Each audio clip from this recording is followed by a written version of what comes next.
somebody had to talk a little bit about what have these three organizations who came together for the last couple of years for the purpose of expanding and enriching and improving the creative aging programming. And, I hate it when everybody says ecosystem now, but I'm going to use it because it's sort of the area surrounding creative aging. How can we enrich and expand it in New York? And we made Sukasa the center of our focus and our inquiry because it really has become the heart of creative aging in New York, largely by dispersing the benefits of the field so widely to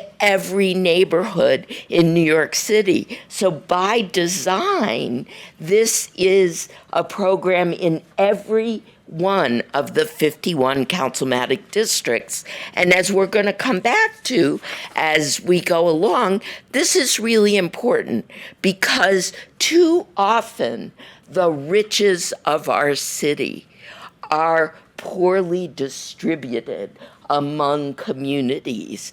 And it behooves us all to pay particular attention to programs that seek to go in the other direction and to figure out, do they have enough to go in that other direction effectively? Because just being there is step one, but being there with the support and engagement and resources to be as good as you can be everywhere is step two. So, yes, the Brookdale Center on Aging's contribution to this effort was we needed to do the assessment, the evaluation, the research. If you're going to help something be the best it can be, you have to get kind of real about what are its assets and what are its weaknesses. Because if you go sort of shoveling coals on the fire of what's already wonderful, then you're not being that helpful. And if you're ignoring the problems, you're also not being that helpful. So we zoomed all around. Issued Metro cards and maps to my students for 2 summers, and we visited 90 Sukasa programs, as well as, and interviewed teaching artists and senior center staff people. This is why I know most of the people in the room, and the borough arts councils and the cultural organizations and the administering organizations and all the other stakeholders. And we talked with them in structured ways and in open-ended ways about what's working, what's not working. So did we learn anything? Did we figure anything out through this process? I think we sort of did. For, always in the middle, you're like, oh, what happens if we don't learn anything? But we did. So the first thing is sort of obvious the minute you say it, but you sort of need to say it. Creative aging is a natural for New York City. Why? Because we are one of the global art centers of the world. And because so many of the people who are aging in New York came here to sing, to dance, to act, to play, and have never left, came here because they were attracted by this environment. And others who came here from, like me, from the luck of good birth, were born here, have grown into neighborhoods, communities, societies enriched by the grassroots arts organizations that thrive all over the city. So remember, when I'm saying this is a global center, yes, of course, I mean the Met, I mean MoMA, I mean all that stuff, but I especially mean the almost 5,000 1,000 grassroots organizations that work around New York City and now have teaching artists embedded into senior centers, bringing older adults into the minds of these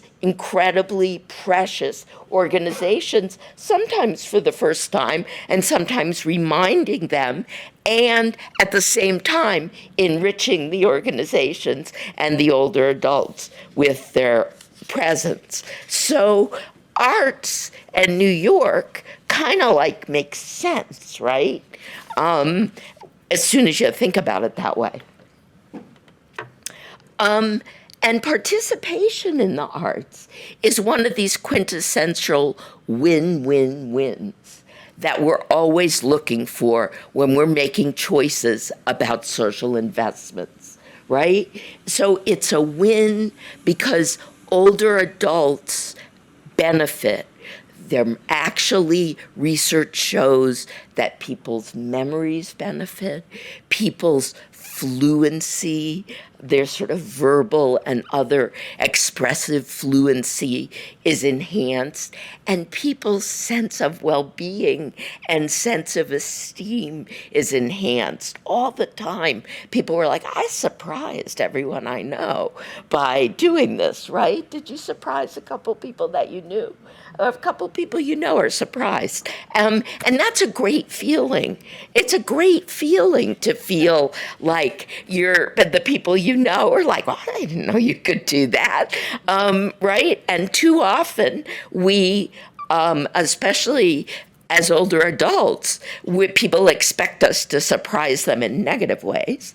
And it's great for the organizations in more ways even than they realize. It's a model of programming that senior centers would do well to learn from. Older adults can learn, and older adults feel good and have benefits by having progressive, sequential, organized activities, not just time spenders.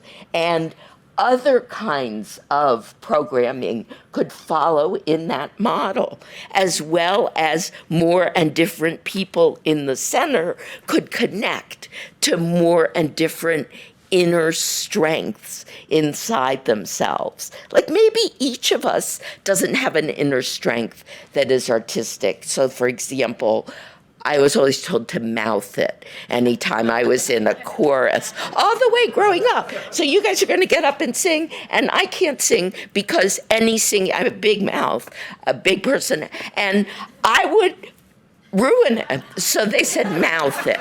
But there are other things maybe I could do, and maybe I could find out to do. And lastly, the more arts there are in a community, the stronger and more socially integrated that community becomes in ways that don't directly have to do with the arts. And think about that. Think about murals. Think about the street art and the way that that helps to be an expressive core and centerpiece in a community without your even thinking and knowing it. So win-win-win, right? Not just one beneficiary, but three, just the kind of social investment we're always looking for.